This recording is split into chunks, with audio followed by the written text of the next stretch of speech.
I'd like to call this meeting to order. Tonight, the presentation of colors and the Pledge of Allegiance is done, led by Owen High School. Excuse me. Instructed by Lieutenant Colonel Brooke King, United States Army retired, and Sergeant First Class Jeffrey Garland, U.S. Army retired. Please stand.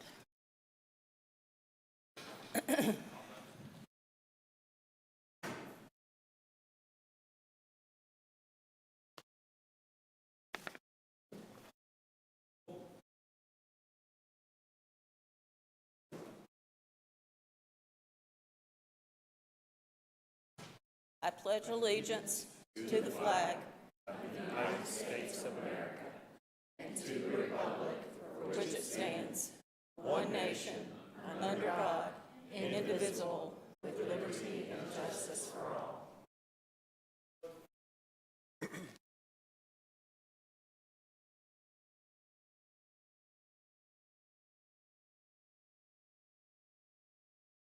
Tonight, I ask that you remain standing for a moment of silence.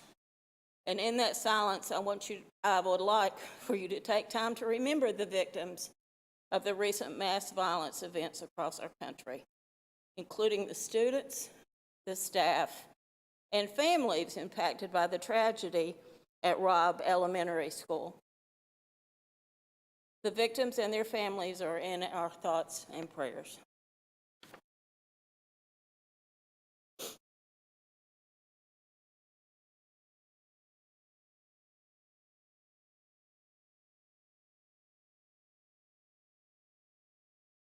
Thank you. You may be seated.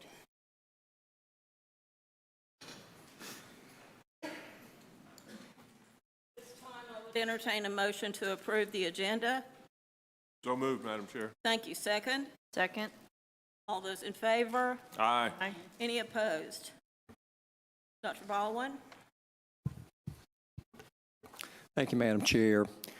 The dedicated moment of silence and respect to the Robb Elementary School shooting tragedy reminds all of us of the highest priority we must constantly provide to school safety.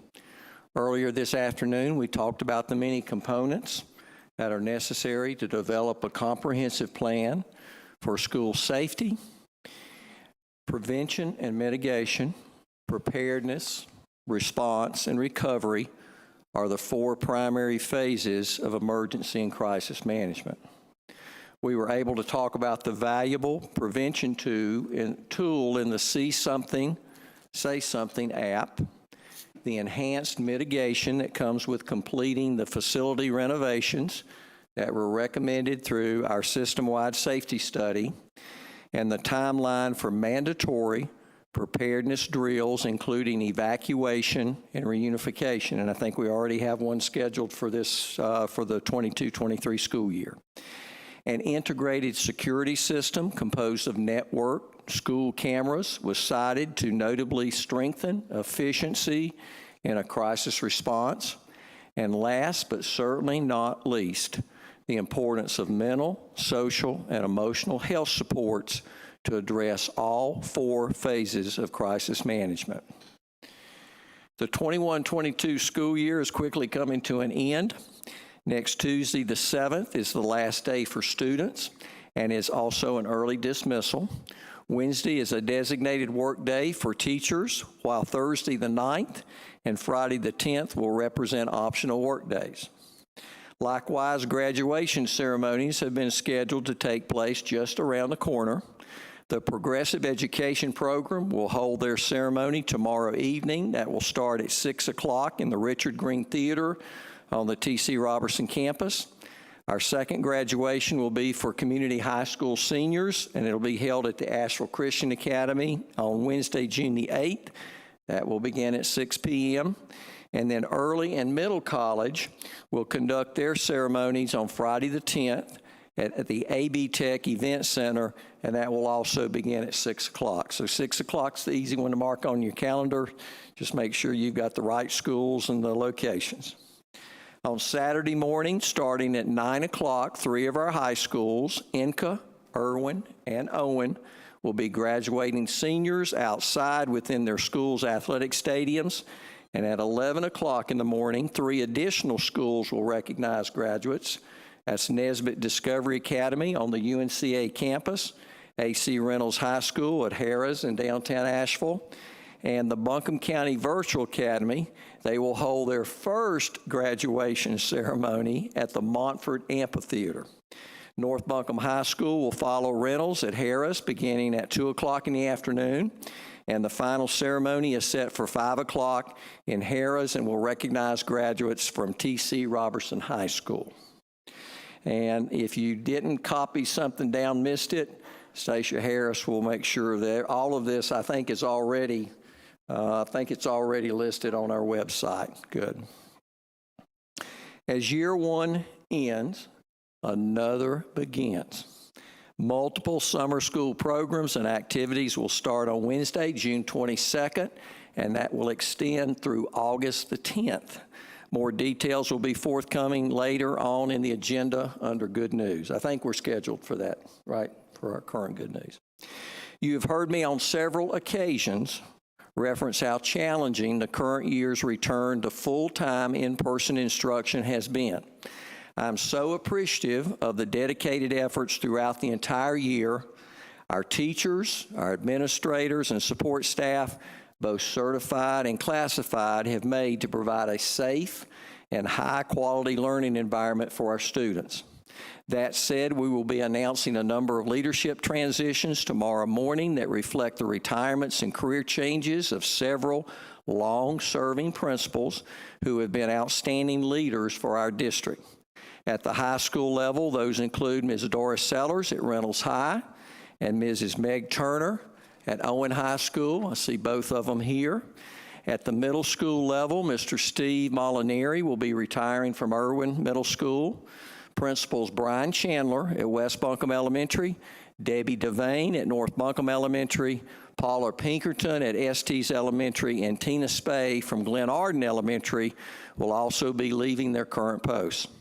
At the district level, I'd also like to recognize and thank Mr. David Thompson for his 30-odd, I think I'm right with this, I think it's 36 years of leadership and student service, and Mr. David Roney in his role as Director of Transportation, two outstanding leaders for our entire school system. While each person will be greatly missed by our BCS family, we are excited for them as they select new adventures and experiences ahead. And for Pete's sakes, cut the alarm clock off. Mm-hmm. In closing, I want to thank the county commissioners and county management teams for hearing and considering the recommendations of our recently completed salary study for classified employees. The inherent commitment to support these recommendations using the phased-in approach that was presented by the county manager is highly appreciated. And as mentioned earlier, our assistants, bus drivers, custodians, child nutrition workers, office management staff, as well as maintenance and transportation department employees provide absolutely invaluable support throughout our school district. The commissioner's final vote will be on June 21st, and we certainly hope that they will support the findings of our study because this would provide a significant boost to the recruitment and retainment of these extremely valuable school employees. That ends my comments, Madam Chair. Thank you, Dr. Baldwin. At this time, we have a curriculum feature, and is that correct? Good news. Good news.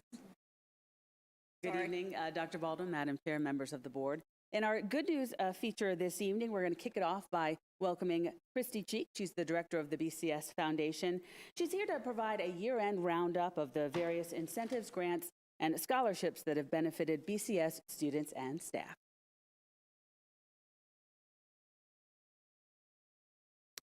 Well, how exciting this is that I can come up and speak with you all about the many things the foundation has been doing and thank the incredible educators who absolutely support the foundation, and good luck to you, some of you, as you move on to a great non-alarm clock life. If you don't know me, my name is Christy Cheek, and I have been at the foundation since 2020 of July. And otherwise, I am proud to say I'm a retired BCS employee that I call this place home.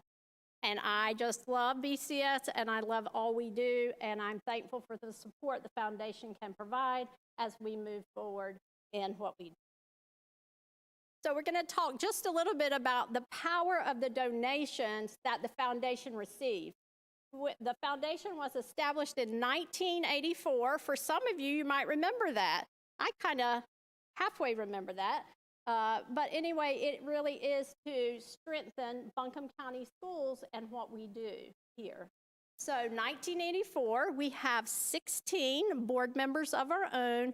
But the great thing is we have many, many volunteers who read grants, who read scholarships. Thank you all for doing that, those of you that did, and who support us in our many projects that we do. So I am very excited to talk with you about several initiatives that we put forward this year, and then tell you what's on the horizon for us as well. So the ways that the donations have given back to Buncombe County Schools this year is through our Ingalls Heroes campaign. And Ingalls greatly provided enough gift cards to recognize at least 20 employees or more since the month of October. And as we've come down, we work with HR on doing a random drawing, and sometimes people get great surprises in their mailboxes to say thank you, just as a courtesy and a way to say thank you for all you do. If you haven't won, I'm very sorry we didn't pull your name, but just know we thank you as well. So the next one is the Bookmobile, and we strongly support the Bookmobile. And this year, one of the great things we did was help buy books for kindergarten registration. And so I always love to foster literacy and the love of learning early in life. Through the Dogwood Health Trust,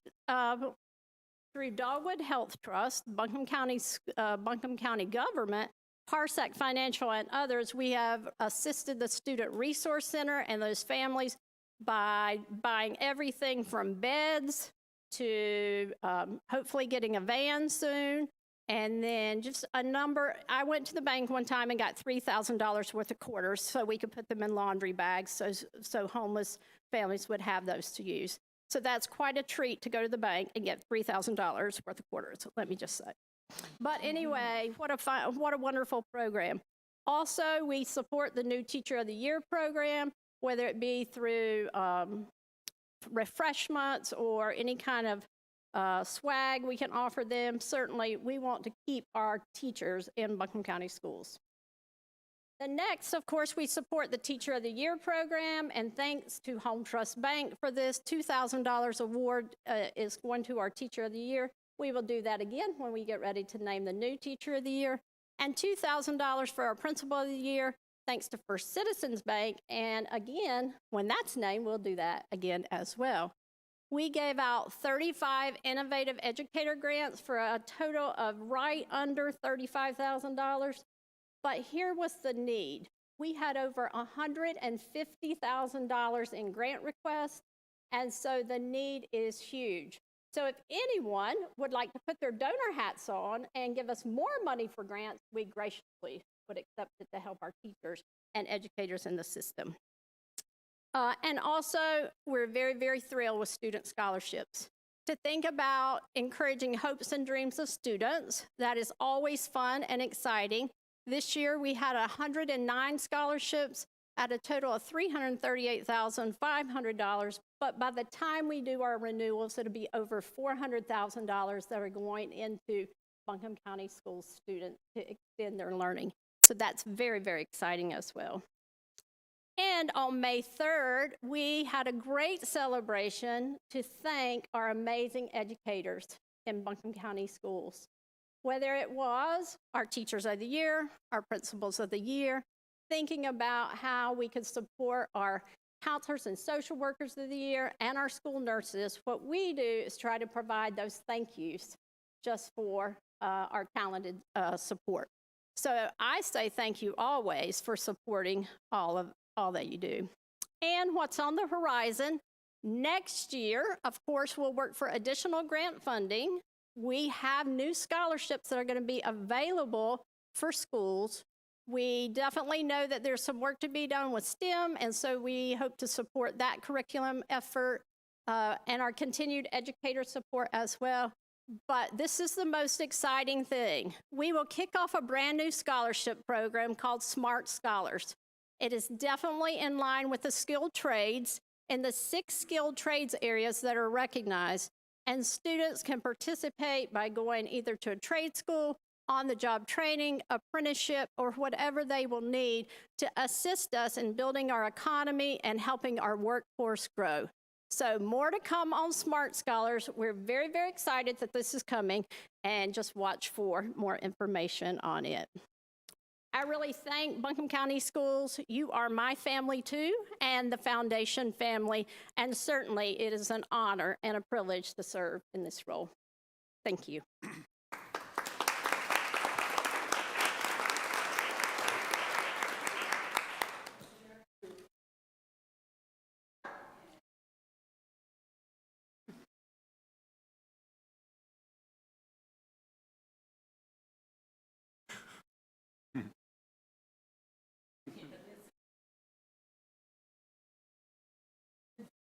You're standing on the X around the floor. Is she talking? Yeah, thank you. No.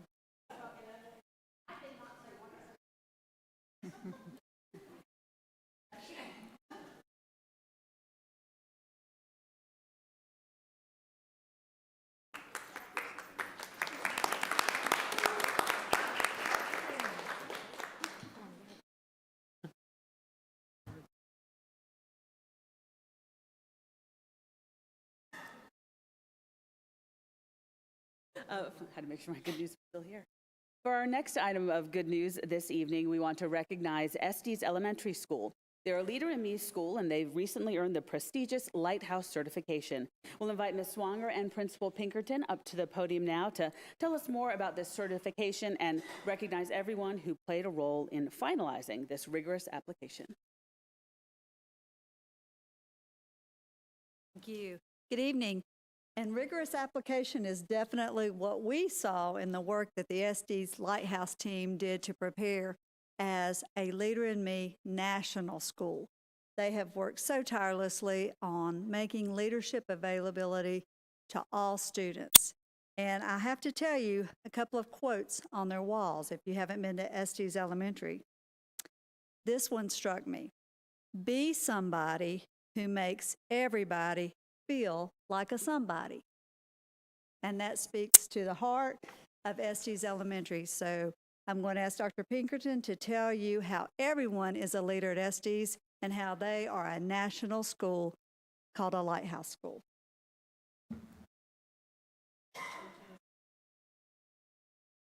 Good evening, Madam Chair, board members, and Dr. Baldwin.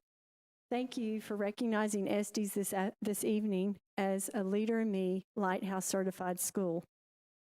Estes was the first elementary school in Buncombe County to become a Leader in Me school 8 years ago under the leadership of John Barber. Now we are the first elementary school in Buncombe County to become a Leader in Me Lighthouse certified school. And that is not an easy undertaking. So I'm going to tell you a little bit about what all had to go on. We have a Lighthouse action team, and they started early in the fall of gathering evidence, because part of this process is to prove that you are not only talking the talk, but you are walking the walk. So they set out to prove that we were doing that in the areas of culture, leadership, and academics. And they put together an evidence binder that is a digital binder, and we shared it with a couple of people up here to see. But it was quite the undertaking, because a lot of them were new to Estes, and they had to go back and dig for some information from other people, but they were able to do that. So to tell you a little bit about it, there's only about 600 schools across the world that have this prestigious certification, so we feel very honored that we were able to achieve this. If you're not familiar with the Leader in Me, there's 7 habits, and some of us that grew up with stern parents, we probably had those habits in our life, but we just didn't realize that they had a fancy name. But to share a little bit about the 7 habits, The first three are considered more private victory habits, like being proactive, putting first things first, and beginning with the end in mind. And that we talk to the children a lot about what does that look like in your day to take responsibility for your actions and be the person that you want people to think of you as being. Then the next three habits are look for the win-win, seek first to understand so you can be understood, and synergize. Well, at Estes Elementary School, we are the most diverse elementary school with 730 students. We have 9 different languages spoken in our building. About 110 of our students are ESL students. So that's big, to teach people how to work together from all those different walks of life, all those different cultures. And so those are the 3 habits that we concentrate on a lot. Every classroom has a mission statement where the teachers work with the students to come up with what is this community going to look like? What does it look like to have a successful day in this community? And what is every person's responsibility in that room to make that a successful day? It also works out pretty well as an administrator, because if somebody's not following that, you can just kind of take them back down there and say, hey, look at this mission statement. I noticed you signed it. Did you live up to that today? And they immediately are like, no, I didn't. And so we talk about that restorative practice of how do you correct that and make it a better community. And then the last habit is sharpen the saw. And we certainly encourage everyone to live with balance in your life, to where you have the fun you need to have, but you also do the work. And that's a good balanced way of looking at life. So we ask our leadership council, our students, our 4th graders, to tell us a little bit about what does it mean to live and be part of a productive community. And I wanted to share a couple of their comments. And because of COVID, I now have to wear reading glasses because of digital stuff, but that's another story. What you can do to be a good community member is to make sure you look out for your neighbors and see how you can make changes to help your community. For example, if someone is having a problem, you can listen to them and help find a solution. Another student said, as a good community member, you should support and respect the culture of your community. Support people in need by participating in fundraisers and food drives. Respect the people and the city you live in. We also talked to him a little bit about what if you have conflict in the community, because Lord knows we need to teach our children how to handle conflict in our communities. And so these are a couple of things they came up with. You shouldn't ignore the person. You should talk about what is bothering you and hopefully find a way to fix the problem. The other student said, I can talk with them, maybe ask some things about them, and try to find things that make us alike. I could spend time with and get to know the person, hang out until we both feel good hanging out together, and after that, we would be best friends. So I feel like that is true evidence that we are doing good stuff at Estes Elementary School as a Lighthouse school. As we get ready to break for summer, I want to share with you one of the habits that we talk a lot about at Estes, and it's habit number 2, and it talks about begin with the end in mind. And we're getting ready to go on summer break, and I encourage my teachers all the time to think about the roles they serve. Through the week, for 60 plus hours, they are teachers. And they serve students, and they serve parents. But when they leave our building, they serve other roles. So tonight, I challenge everyone in this room to think about the different roles you serve professionally, teachers, directors, administrators, but also think about the roles that you serve in your personal life as a parent, a spouse, sibling, might be a brother, a sister, a friend. And just for a second, think about what would you want the people you serve in those roles to say about you at your 80th birthday party? Now, some of us are closer to that than others, but we're not going to talk about that right now. But just think about what you would want those people to say about you at your 80th birthday party. And then take a few minutes to envision what could you start doing today in your actions, in the words that you say, to make that a reality when you are celebrating that 80th birthday. And we talk a lot about that with teachers because teachers are very conscientious overachievers. and they will work from sunup to sundown to get the job done. A lot of time at the expense of serving in these other roles as a parent, a sibling, all of those. So I challenge all of us as educators as we break for summer to find a way to serve in those other roles to where when you do have an 80th birthday party, you have people say the things that you want them to say about you. I want to recognize our Lighthouse team that put all of this together, and so if they will come down, we have Olivia Hedrick, if you'll come down, Olivia. And if you'll notice, a lot of these ladies are very young, and they know how to work that computer, so they were excellent at putting videos on there and getting all the evidence together. We also have Rachel Cole, Hannah Hummel, and Amber Whitaker.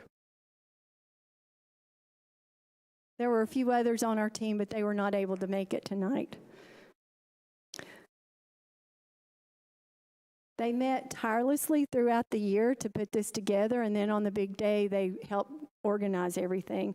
So we want to thank you tonight for your time to put us on your agenda. We hope that you've learned a little bit about Leader in Me and how important it is to Estes Elementary School and our community. We also want to say that we are very proud of our school, and we are proud of being a part of Buncombe County Schools.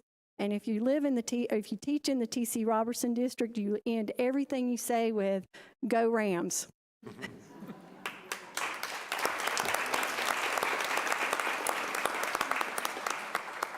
And I also have to give a shout out to Miss Lewis. She was one of my high school teachers at Inca High School.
Okay.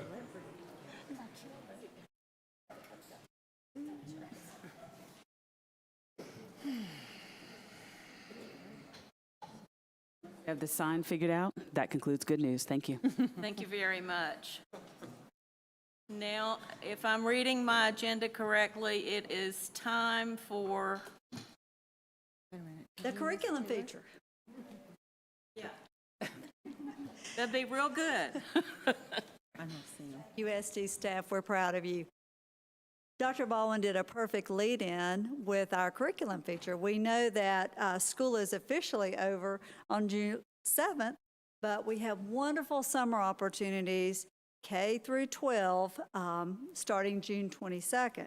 So you're going to have a glimpse of all the programs and opportunities for kids through regular curriculum, through CTE, and I'd like to invite down Jennifer and Tanya, and then Jenny Barrett, who's leading our ESL Summer Academy, and then standing in for Taylor Baldwin, who's out on military leave, Sonia Leonard, who is representing our CTE, and that's an expansion that you're going to hear about, some summer camps that will involve workforce development.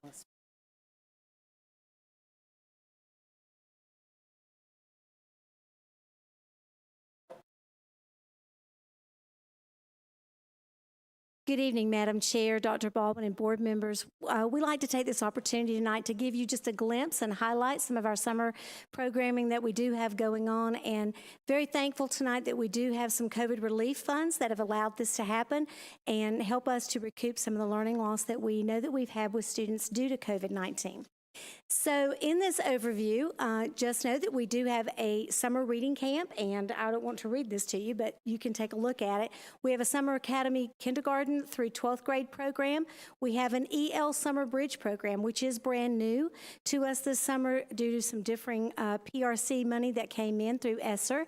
And we have a career and technical education program, our CTE summer camps. During this time, we have employed every area in our staffing through K-12 teachers, school counselors, instructional assistants, custodians, bus drivers, school nutrition, clerical staff, all those folks that would actually help you run a school throughout the year. In fact, many people have described our summer programming as opening a new school in the summer, and it's several new schools in the summer because, as you will see, we have multiple sites for summer camp.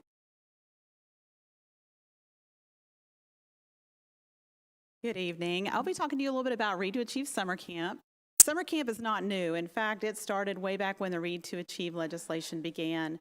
In fact, it's our only legislated summer program from the state level, and it is the only summer program that actually comes with a state source of funding with it. This year, it's just for our second and third graders who ended the year a little bit below proficiency in reading. And so it's to give them a boost in reading over the summer. We have a total of 10 sites this summer for summer camp, and it will run June 22nd through July 13th. We have over 600 students who've been invited to attend Reading Summer Camp, and we're still awaiting some of our parent invitations to come back to say, yes, my child will attend.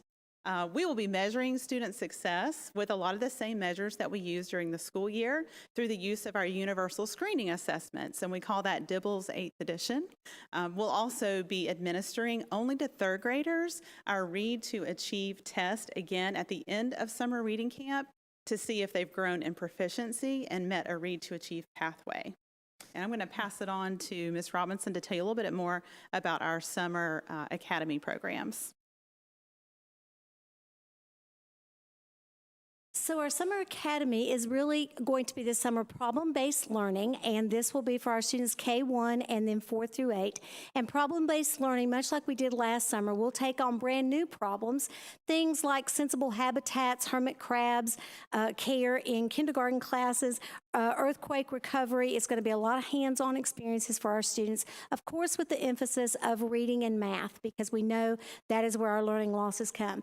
We have 16 sites for Summer Academy this summer. This is just the K-1 for 8. There's more for high school, and we estimate about 1,200 students in summer camp this summer. We will also be measuring the success of these programs through, again, the DIBELS 8 edition, and then we will use the MAP skills assessment at the end of summer camp to assess how they have grown in reading and math. And now we're going to hear from Jenny on the EL Summer Bridge program.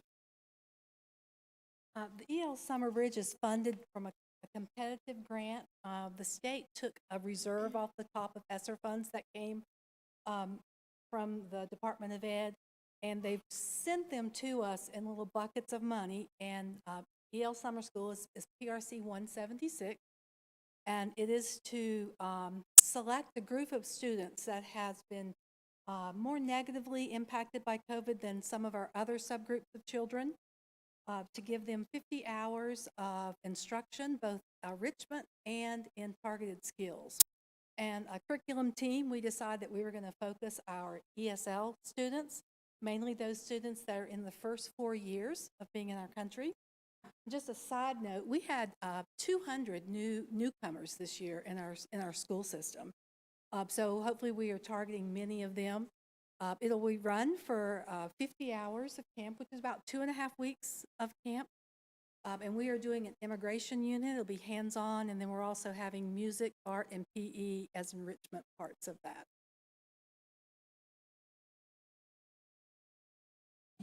And our next program is near and dear to my heart as a former high school principal, and this is our 9th through 12th grade summer academy program that we offer for our students to credit recovery classes that they may have failed in the year, or use this time for face-to-face classes to advance their earning of credits.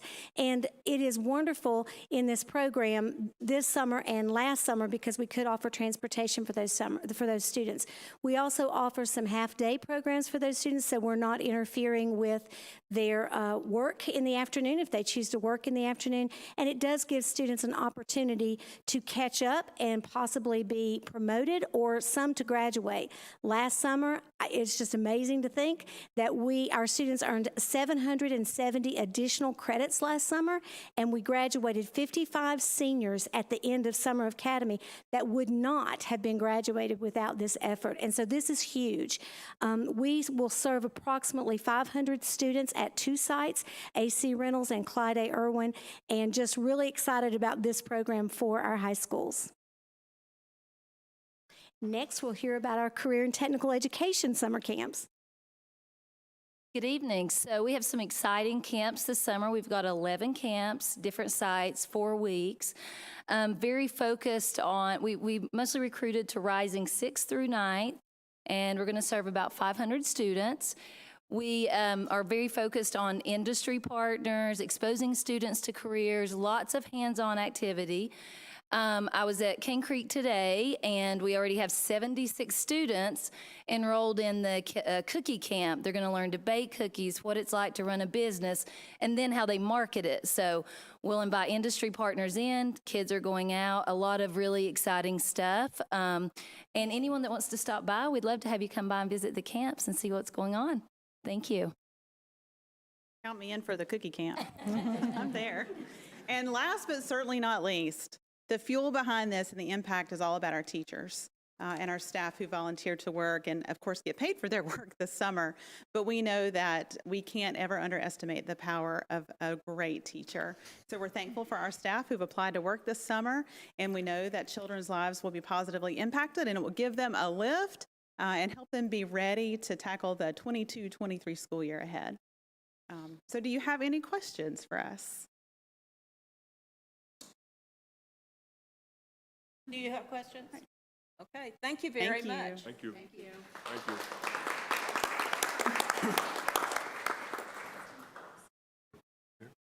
It's now time for public comment. As a reminder, speakers will be called in the order in which they signed up. All speakers will have precisely 3 minutes to speak and must adhere to the guidelines set forth in BCS Policy 2310, public participation.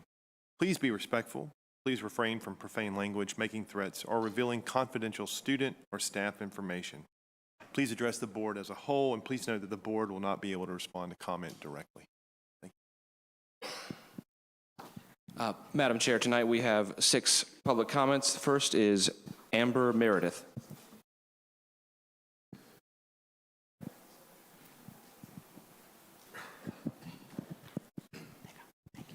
And just as a reminder, you have 3 minutes from when I start the timer. Please state your name and what district you are from.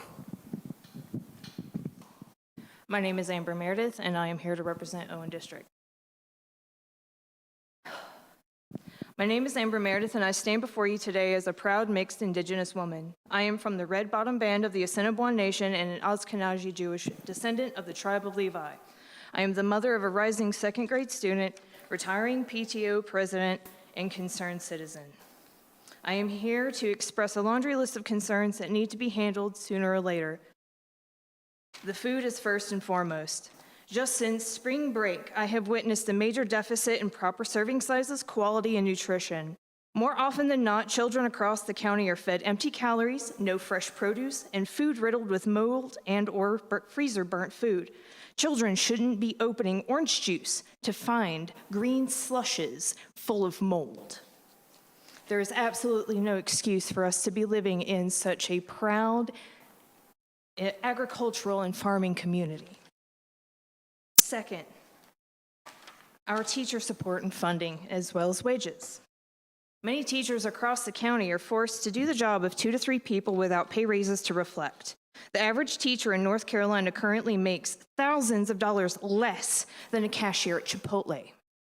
Most classrooms lack assistants, which are desperately needed for proper crowd control and attention to kids who need more assistance to meet benchmark requirements. Too many students are currently falling in the cracks at no fault to the teacher. This is strictly because they do not have the appropriate support in the classroom. They need better wages and more teachers in the classroom rather than coffee and donuts. Third, PBIS is great in theory. However, when negative and dangerous behaviors are not met with the same enthusiasm with reprimand, we are only catapulting our children closer to becoming the next Uvalde or Sandy Hook or Columbine. I have watched children assault fellow students, staff, and teachers only to be told, "Now, friends, that's not okay. Promise me you won't do it again." And they are sitting right next to the student in the classroom that they assaulted before. I have witnessed kids threaten to kill other students and staff, and nothing is done. If we pride ourselves on zero tolerance for bullying, there's no reason why my son at 6 years old should be coming home crying multiple times because other kids call him names and bully him for growing out his hair, which is sacred to my people.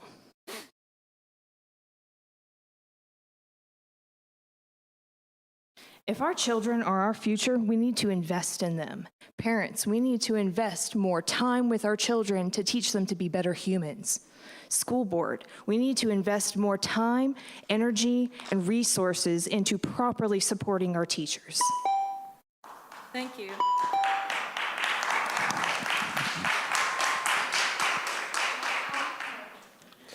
Next speaker is Jonathan Sams.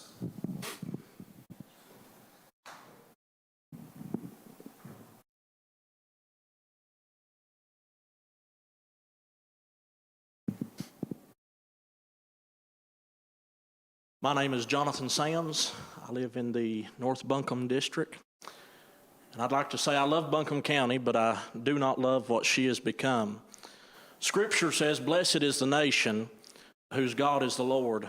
And we could bring that down to the county level. But Buncombe County has long forgot the godly foundation upon which she was built. Our children are asked to attend public schools that in many cases resemble war zones, without even the most basic right of any soldier, the right to pray to the God of heaven. Many times the wild-eyed, drug-addicted, gun-carrying teenager is allowed to stay in school, while our Supreme Court decided to expel God from the classroom 60 years ago this year. Something is wrong. Television daily bombards the senses of our county with the idea that wrong is right, that the abnormal is normal, that the abhorrent is acceptable, and that what God calls an abomination is nothing more than an alternate lifestyle, and it's had an effect. 60 years ago this year, the #1 television program in America was the Andy Griffith Show. Look what we have today. Something is wrong. When our government can pass out contraceptives in school without parental consent, and yet the Gideons can no longer pass out the Bible on campus. When our school board members say that it is all right for male teachers to wear a dress in the classroom, and yet a student trembles in fear over being punished if he wants to mention the name of Jesus. Something is wrong. And I, for one, am ready for a change. I will say to my elected officials, as I am right now, I will not be raising dogs at my house one day. I'll be raising children. And I'll be raising them in the image and in the likeness of an almighty God. And I'm going to be teaching them the Bible. And if the Bible says it's right, it's right. And if the Bible says it's wrong, it's wrong. The only hope that Buncombe County has is that godly men and women of character, such as is represented by some here tonight, will stand together as one mighty army and declare to the immoral, the impure, the obscene, and the foul, your days of unlimited access to the minds of the children of Buncombe County are over. The armies of God that have been silent for far too long, especially within these last few years, are silent no more. And we're coming to take back Buncombe County. I appreciate it. Thank you. Thank you, sir.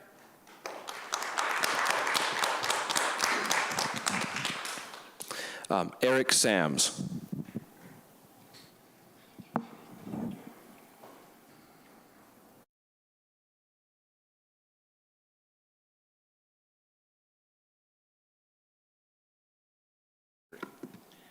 My name is Eric Sams. I live in the North Buncombe district in Weaverville. And understanding that maybe in a closed session, everyone agreed that it's all right for our male staff to wear dresses while at work. I want to see what the scripture says about it. The book of Deuteronomy, chapter 22 and verse 5, and I may be declared unpopular for this, but if I am, it's okay. It says, "The woman shall not wear which pertaineth unto a man, neither shall a man put on a woman's garment, for all that do so is an abomination unto the Lord thy God." That word abominations mean wickedness. The Bible says that the Lord is angry with the wicked every day. Our children are imitators of what they see, and what they see is set in front of them. I ask you board members, what would you do if you went home tomorrow and your daughter came in wearing a pair of your undergarments? What would you say to them because they seen a teacher wear that?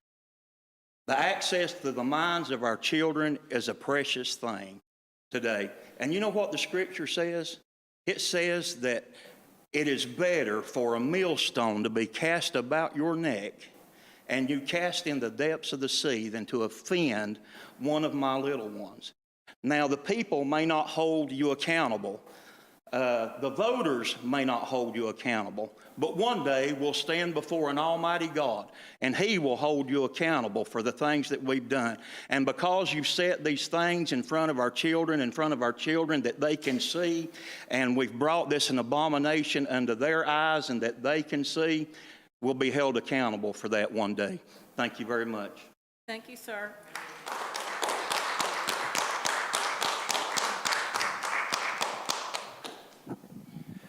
Sarah Disher Ratliff.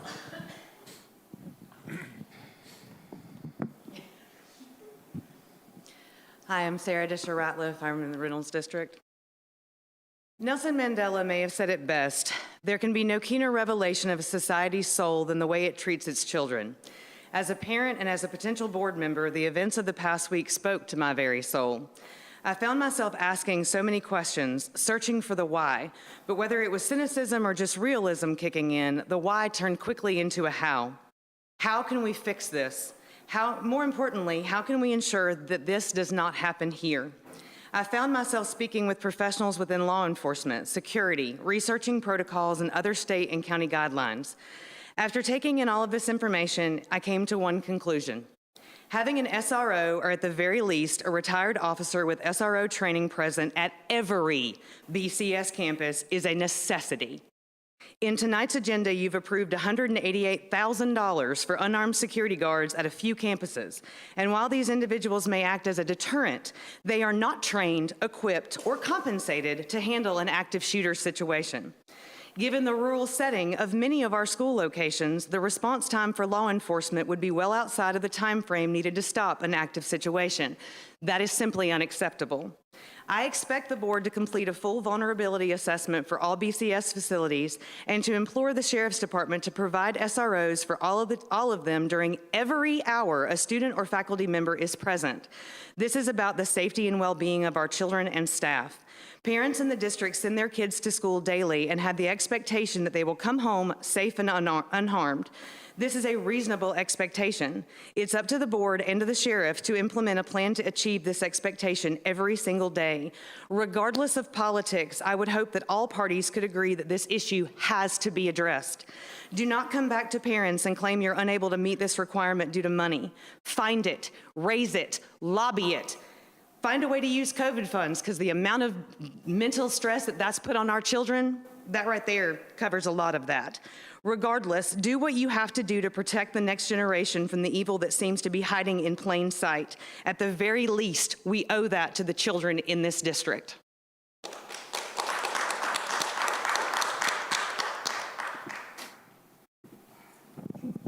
Don Yelton.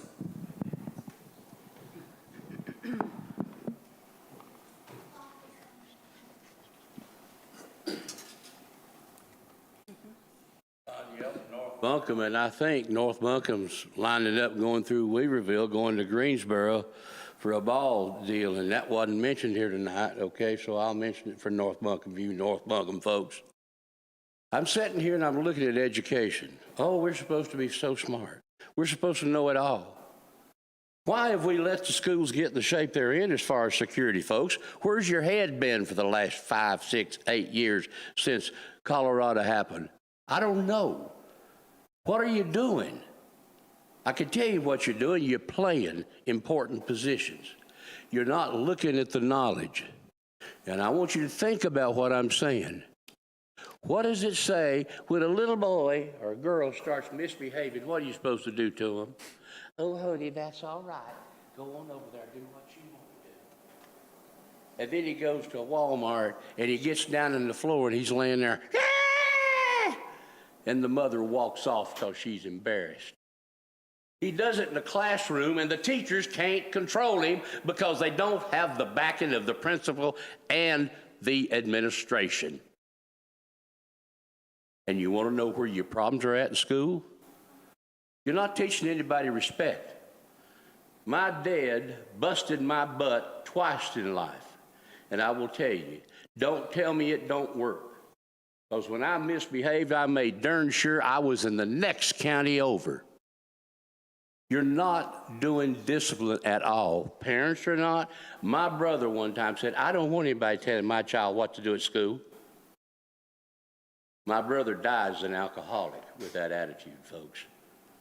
If we don't start teaching discipline in the younger grades, we are going to be in serious trouble.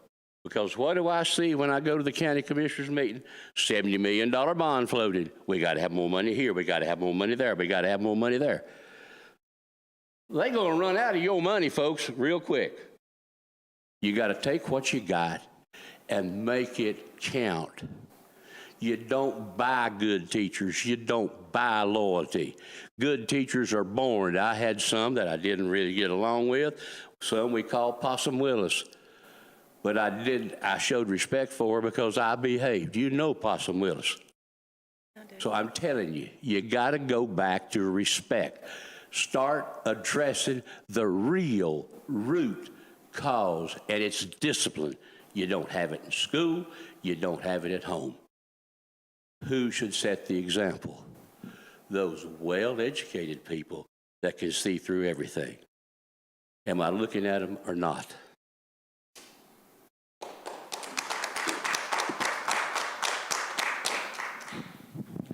And the final public speaker tonight, Greg Parks.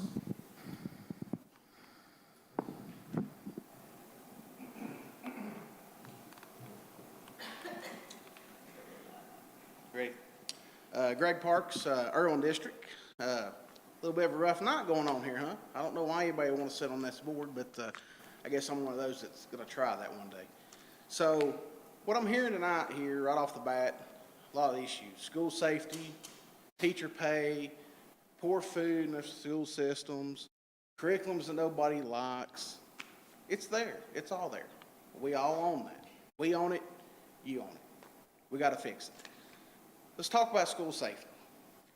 I don't want to hear that we did more drills next year. I don't want to hear that we bought new cameras. We can see better in the halls. I don't want to hear that we're going to talk more kindly and promote more social emotional skills and comfort folks. I want somebody like that gentleman right there. I want somebody like that woman over there, and probably a couple more that's out in the hallway. I want the same type of security in our schools that you have here tonight. Is that too much to ask?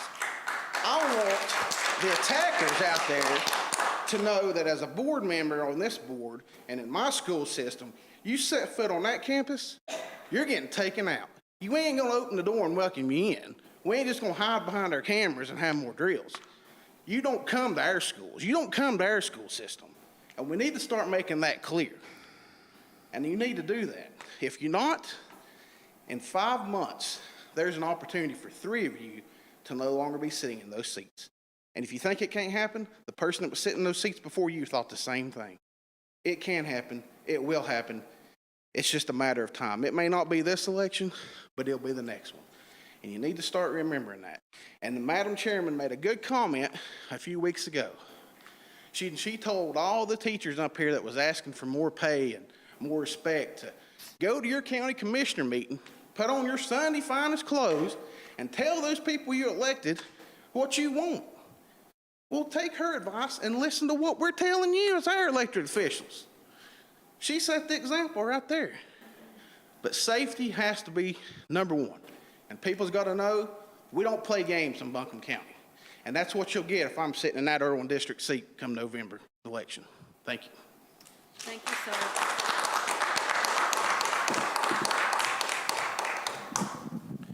Madam Chair, that concludes public comment. Thank you, sir. Moving on the agenda, it's the action agenda. Board Amendment number 7, Tina Thorpe. Are there questions from the board? Hearing none, I'd entertain a motion to approve. So moved, Madam Chair. Second? Second. All those in favor? Aye. Any opposed? Asheville City Schools bus driver payroll processing transferred to ACS, Asheville City Schools Finance Department. That's also Tina Thorpe. Are there questions for Ms. Thorpe about this? Can you just kind of explain this to us, and really the public too, because it would seem a little odd that we were managing something. I understand why, but why were we managing something that is now going to Asheville City Schools?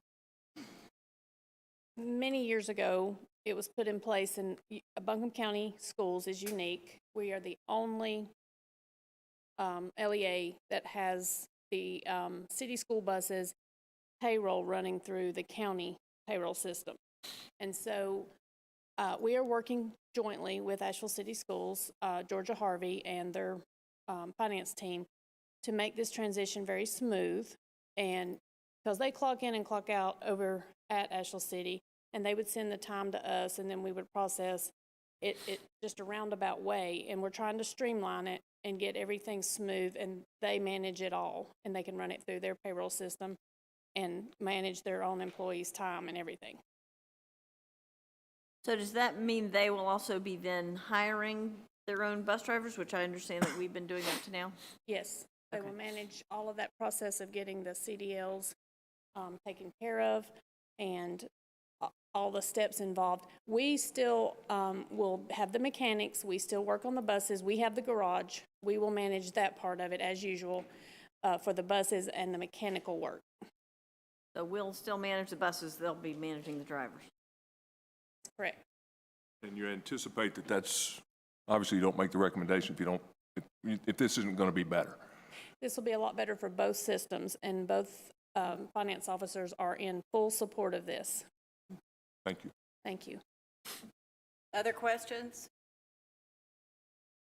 Hearing none, I'd entertain a motion to approve. So moved. Thank you. Second? Second. All those in favor? Aye. Any opposed? Approval of summer school contracts. Brian Probst is the person in charge. Are there, we received information about these contracts in our board information prior to the meeting. I do have questions on this. I'm sorry? I have questions. Thank you. Just a minute. Who's going to take Brian Probst? Okay. So my only question, I noticed there's 2 separate contracts, and one of those gives a $5 hourly incentive, and one gives a $10 hourly incentive, and one also references a possible bonus. I'm just looking for clarification on why there are 2 different contracts. One contract is for the non-certified, and it's the $5 an hour increase on top of their base hourly rate. And then the certified is the, for all the certified staff, is the $10 an hour on top of their base hourly rate. Yeah, the bonus is very specific, and I'll let Jennifer talk about that. Okay. Yeah, the bonus actually ties into what I mentioned earlier about summer reading camp being the only legislated camp.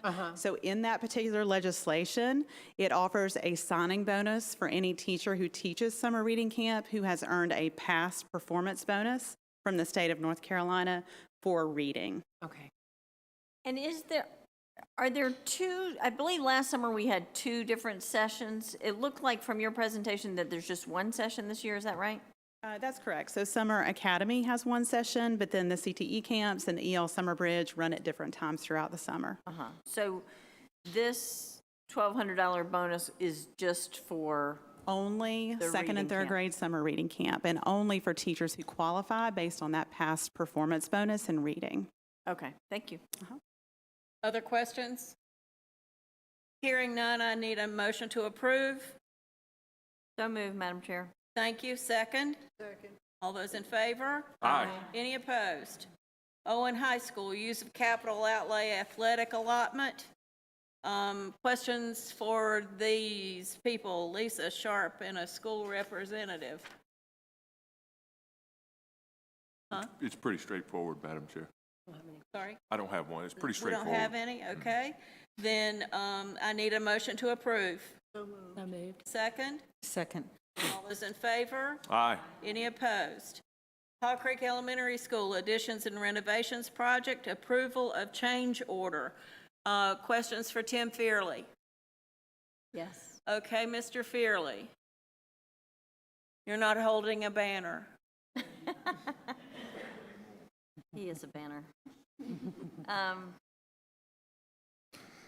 So, as you might imagine, I've been watching this project very closely and have attended, as you know, many of the project meetings. And so I'm just confused by the change order. In the memo, it says change order number 1 to increase the contractor's scope of work, but when I look through here, it's many, many, many change orders kind of dating back to the beginning of the project, which obviously we would not have wanted to slow down the process. But so is this many change orders? Is it one change order? Can you just explain a little bit more about how this process works with the change order and why we're doing it it appears to be retroactive? Well, it's one change order, but there's a number of items under there. That's very common. You put every single item, isn't necessarily a change order. It's an item within that. Okay, so these are things that have already been done, and we're going back now and approving them, correct? Yeah, this is kind of a consolidated cleanup. We're near the finish line is right there. We suspect there will not be more hidden treasures in the final renovations that we do over the summer because we've done something similar. So I wanted to catch you before you left. These are retroactive in many cases. We kept the project moving, and as long as we were staying within the funding that was allowed, we allowed that to accumulate, and now we're kind of settling up now that everything is known. So there will be a final pay application after the summer, and there may be something very minor in there, either credits or additional cost for what we discover over the summer, but I'm pretty confident that we've uncovered and found every buried treasure in the school and can anticipate what the next phase will be over summer. Okay. Sounds like an archaeological dig. It is. Renovations are that way in a school that has never been touched for a long time. Other questions from board members? Hearing none, I'd entertain a motion to approve. So moved, Madam Chair. Thank you. Second? Second. All those in favor? Aye. Any opposed? The next item is the approval of the 2022 through 2025 Academically Gifted Program Plan, and that would be Stephanie Knox. And I understand from my agenda that you want to show some slides. Is that correct? Yes, ma'am. Good evening, Madam Chair, Dr. Baldwin, and the board. Every 3 years, we have to generate an AIG plan. And if you'll remember, I presented this 3 years ago. And even with COVID, we've been able to do some of the things that we put forward last time. So I'm just going to kind of go through this with you guys really quickly. There was a writing team, myself and some others listed there, and some of them are here tonight, as well as lots of support from Tanya Robinson and Jennifer Reed and Suzanne Swanger. It's a Herculean task, I have to say. Do what? Sorry, thank y'all. So there are a few things that the state, that DPI asked us to share with you. And the first few slides are things that every LEA across the state of North Carolina is sharing with their boards in June to get their AIG plans approved. And one of those is the state definition for gifted students. What does that mean for the state? And it's the same across the entire state. And the bullets are there. You guys have this in the AIG plan that we submitted. But we recognize it's the academically and intellectually gifted students who exhibit high performance and high capability in intellectual areas and academic fields. So that definition is there for you, as well as the plan development. So this plan development, we don't write a plan and then we're done for 3 years, and then we write a plan and then we're done for 3 years. We actually implement this plan with fidelity. We gather stakeholder feedback. We send surveys out to students, parents, teachers, administrators every single year. We have 2 advisory boards that help us with this. And then the third year is our cycle where we kind of take all that information and we make changes. We also take information from the state and needs of students. So what governs what we do in gifted programming, each LEA across North Carolina doesn't get to say, we have a gifted program, so here's what we're doing. We actually follow the standards put forth by the state of North Carolina. And some charter schools and private schools don't do this. They don't have a recognized AIG program or plan by the state of North Carolina. Buncombe County Schools has for many, many years. And we have 6 standards that we follow from the state around student identification. How do we identify these students? What's our programming look like? How do we differentiate our curriculum and instruction? What do we require in terms of personnel and professional development? What partnerships do we have with teachers and communities? And how do we keep ourselves accountable? So following those state standards, we have to have input from our stakeholders. And one of the things that the state wants us to share with you, the board, is who put energy into this plan and decision-making into this plan. And all of the folks you see on this have put had input in our AIG plan, not only for the last 3 years, but also this school year. Our advisories met, big advisory groups that talk to us about different things they'd like to see in Buncombe County Schools gifted programming. So one of the things that we wanted to share with you tonight is AIG by the numbers.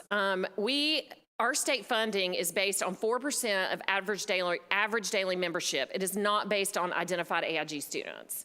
So 4% of our average daily membership is taken into account, and I think it comes out to about $1,400 per student, and that's our state funding. We also have some local funding. But what are we doing with our funding? This is one of the things we wanted to share with you, and those of you who remember the AIG plan from last time will remember that we started a 3rd grade talent development program 3 years ago, right at the beginning of COVID, and basically said we're not going to identify our gifted students until 4th grade because we're kind of not being as inclusive as we'd like to be to those younger students.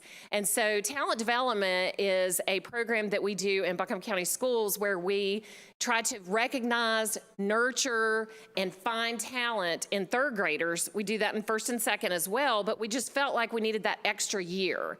And in doing so, we now serve 25% of 3rd graders in Buncombe County Schools through our talent development program. That was about 14% before we changed the last plan cycle. So we're super excited about that. Of those 25%, if you remember 3 years ago, we were targeting underrepresented populations. By having this talent development program, we were trying to bring in students who were learning to speak English.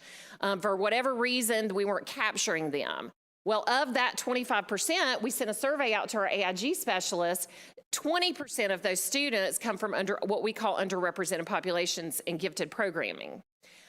So our AIG identified 4th through 12th is 17.5%. Previously was about 14%. So we haven't seen, that started 3 years ago, and so those students that were in 3rd grade 3 years ago are in 6th grade. So we haven't seen that ripple effect quite yet of that talent development, but we are certainly seeing the early signs of it, and we're super excited about it. So what's new in the new plan? We had all these great things last time, and this time, the one thing that our whole department, our advisories, our teachers, our administrators wanted us to do was come out of a silo.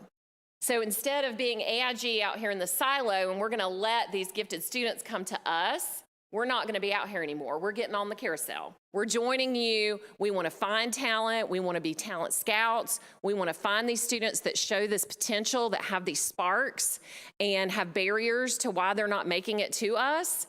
And that's something you will see in the new AIG plan. We are connected to the BCS priorities and initiatives. Over here, the blue circle is our equity, social emotional learning, academics. We're responding to the North Carolina call to action for equity and excellence in gifted programming. We are present and plugged in. We're connected to students, parents, departments, and the community and each other in a big way that has been a huge shift in AIG the last 3 years. Interestingly, we have connected even virtually during COVID. We stayed connected, we invited people in, and this is a huge shift for us. Our biggest changes this year are we have a kindergarten enrichment team. We want to reach parents, students, and staff of kindergarten students to show them the value of playing games, of teaching a student. You know, your parents might have taught you how to play rummy or chess, and you didn't know they were laying the foundation for logic and problem solving and geometry. And we need our kindergarten parents to know that. They call me and they say, my student is an early reader. And I say, well, can they continue a pattern of blue, red, green, what comes next? That comes in card games and board games. And so anyway, I'll stop there because I could go on a lot about that. Checklist of gifted behaviors. We worked with Kiki Alimanos and the ESL team here in Buncombe County to come up with a checklist of gifted behaviors for English learners because it's different. What does giftedness look like in other cultures? We know what it looks like for us, but what does it look like in other cultures? So we have a new checklist for that. We're strengthening our connections, as I mentioned. We're talent scouts, and we're trying to change the mindsets, policies, and practices in our county surrounding giftedness. It's not an elite group that you know waits for you to come to us. We're going to come find you. We're going to come into your school and into your classroom, and we're going to find what your gifts are, and we're going to try to capitalize on that. We also are developing an AIG credentials course for our high school counselors. High school students who are gifted have different needs. They're not just okay because they got to high school. They have imposter syndrome and they have super major perfectionism needs. And so we want to reach our high school counselors and talk to them about the social and emotional needs of our high school students. And then we want to align what we do in AIG. Again, we're in the silo over here doing something. Does it really match what's going on in the classroom? It does match the standard course of study because we make sure of that, but is it matching, is it aligned with what's going on in every classroom? And so that's another change in our new AIG plan. Our next steps is once you approve, the board approves the plan, we will send it to DPI. I'll send it through NC-SIP tomorrow, and they will give us feedback. Usually we get it in about November. Buncombe County Schools has a history of getting wonderful feedback and being an example for other LEAs across the state. They'll give us our feedback, and then we'll continue this cycle again for 3 more years. So that's it. That's our AIG plan for the next 3 years. Does anybody have any questions? I have a question. Yes, ma'am. Okay, I was just curious to know, thank you, by the way, this is very impressive. Thank you. You mentioned several times about the English learners who are new to our area. What about those students who are in the dual language programs? How are those numbers reflected, who they're learning in that way and moving on into the AIG program? Well, I'm glad you asked. So we have dual language classes all over Buncombe County Schools. We do have a lot of gifted students. Those students are served in problem solvers and in talent development, just like all the other students. One of the things we did add to the plan was that if a classroom has 75% or greater students that the AIG specialist needs to see in that classroom, then they will go in and serve the whole class. We'll take the whole other 25%. And that we wrote that in specifically for dual language classrooms to make sure we reach all that. We're not going to go get 75% of the kids and leave 5 kids there. You know, we might as well just go in and do the whole class. Did you have a question? I did. So do you have any indication as to how many how many kids it's going to add by lowering that threshold from 93 to 90%? You know, I don't. I'm glad you mentioned that, because one of the things that we did for the rest of the board is our achievement threshold criteria was 93% on achievement tests. That could be the EOG, Terra Nova, any kind of nationally normed or state normed test. We lowered that from 93 to 90. And the reason that we did that was because our kids across the board, students, are not scoring as high in achievement post-COVID. Okay. And I feel like most of the advisory board, as well as our AIG specialists, felt like we're going to probably push those kids through anyway. We're not going to hold it against them that we've had 3 years of COVID and their achievement might be a few points lower. So we just went ahead and lowered that threshold. Now, in 3 years, do we need to raise that back up? Maybe. We need to talk to our advisory. We need to look at the numbers. But in terms of estimating how many more kids that will capture, we don't know yet. Any other questions? Hearing none, I would entertain a motion to approve. So moved. Second? Second. Thank you. All those in favor? Aye. Aye. Any opposed? Okay, Dr. Baldwin, it's consideration for BCS return to learn plans.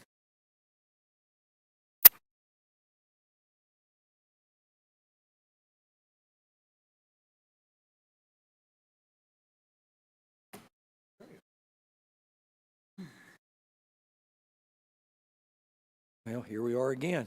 Let's talk about why here we are again. Just a reminder, in fact, I think we've started every presentation for the past 8 months this way. It's a bill that's still a law, still remains in effect,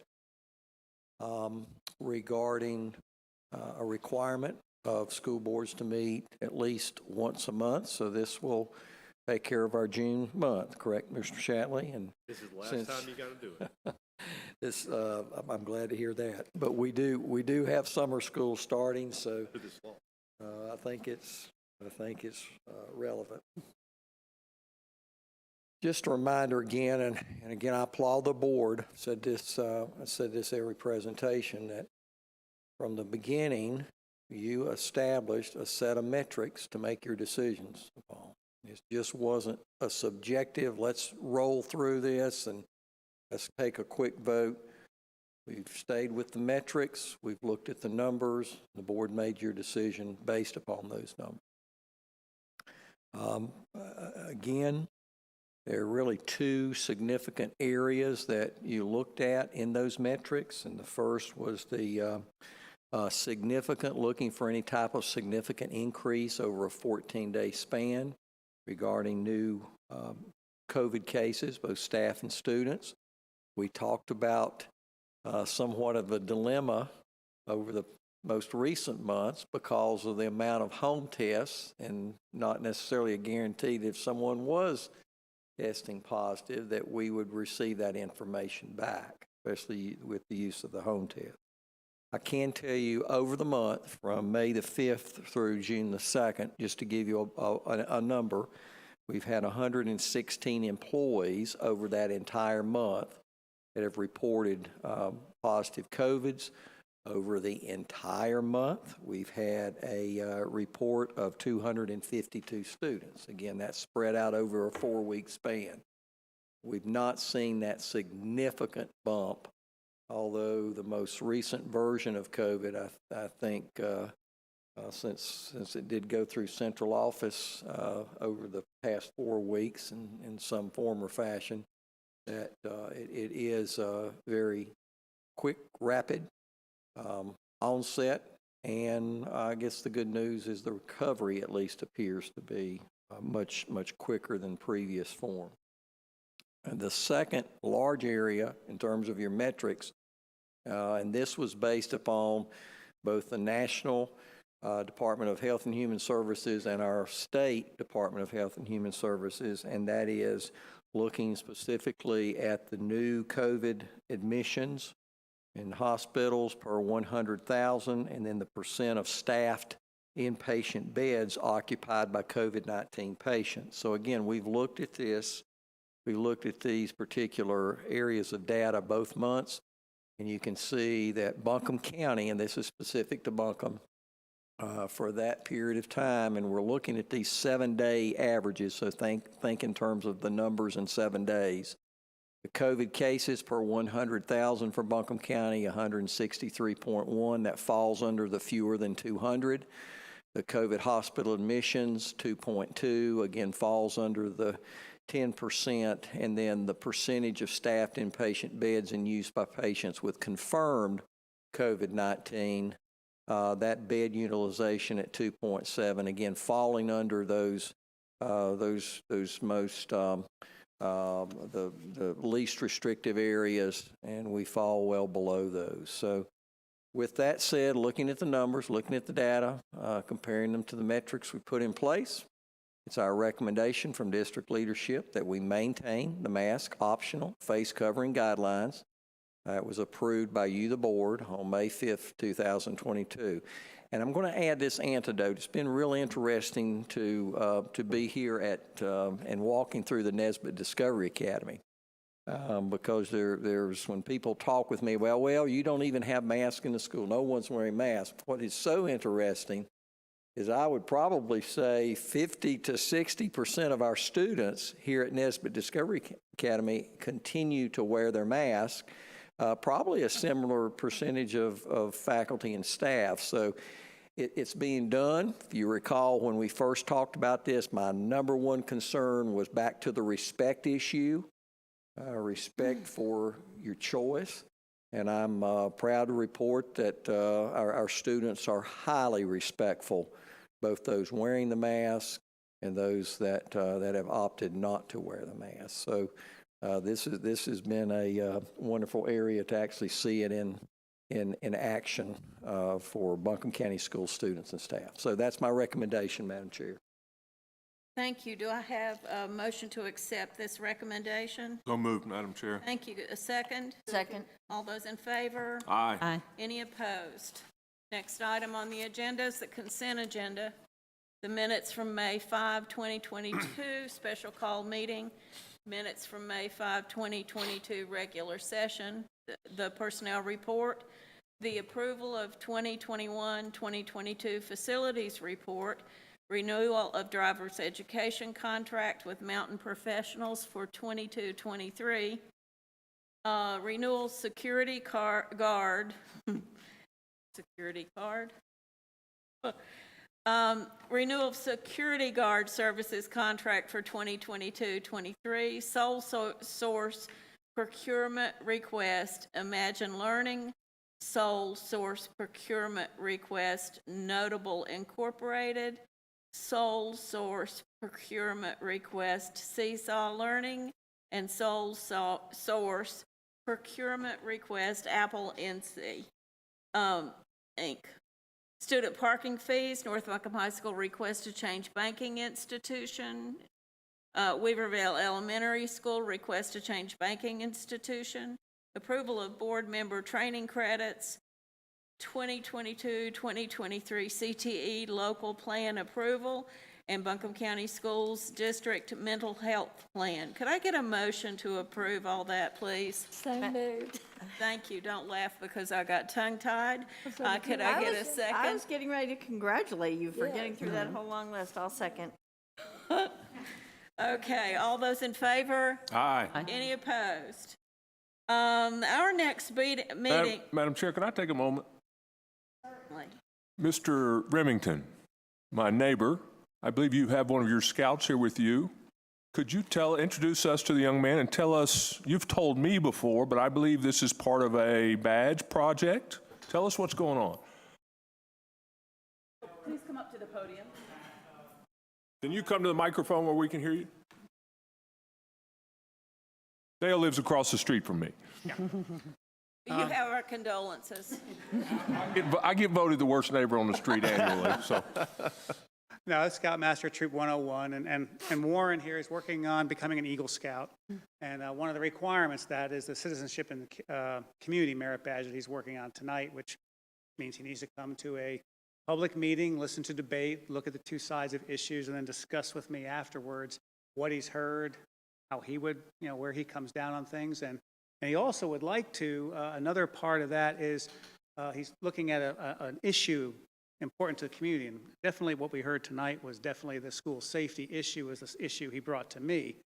And the follow-up of that, he needs to meet with someone from the school board and discuss that issue, you know, what's being done and what can he do to help. So with that, I'll let Warren say whatever he'd like. Well, I'm going to be honest, I don't really have much to say. Yeah, that's really all I have. You're a man of few words. Yeah. I would suggest that you get in touch with Ms. Matthews. She's accessible to you in the superintendent's office, and she can direct you with to the proper person to have that conversation. And welcome and congratulations. Thank you. Anything else, Mr.? No, that's it. Okay. Then our next meeting is June the 30th at 1 o'clock in the Minotaurium. And I would entertain a motion to adjourn. So moved. Thank you. You've had so much fun, you don't want to go home. Could I have a second? Second. Thank you. All those in favor? Aye. Any opposed? Thank you. We are adjourned.